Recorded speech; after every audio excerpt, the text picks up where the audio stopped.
ঐতিহ্যগতভাবে বরিশালকে বিএনপির ঘাঁটি বলা হলেও আসন্ন নির্বাচনে সেই চিত্র বদলে যেতে পারে। ইসলামী দলগুলোর উত্থান এবং হেভিওয়েট প্রার্থীদের অবস্থান পুরো নির্বাচনী হিসাব নিকাশ উল্টে দেওয়ার ইঙ্গিত দিচ্ছে।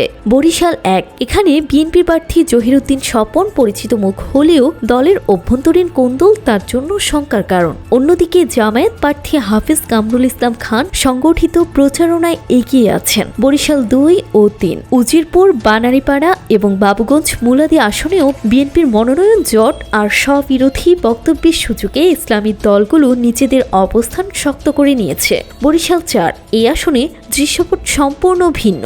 এখানে বিএনপির প্রার্থী রাজীব আহসান মাঠে থাকলেও প্রচারণায় যোজন যোজন এগিয়ে আছেন চরমোনাই পীরের ভাই মুফতি সৈয়দ ইসহাক মোহাম্মদ আবুল খায়ের। তার ব্যাপক গণসংযোগ এবং জনপ্রিয়তার কাছে অন্য প্রার্থীরা অনেকটাই ম্লান।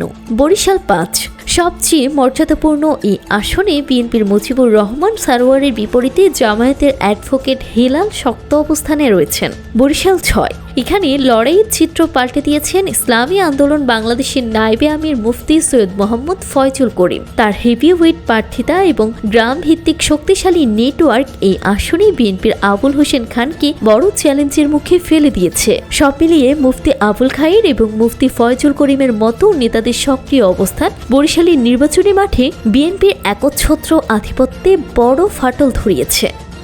জানাতুল তাহসিন, ডেস্ক রিপোর্ট, সকালবেলা।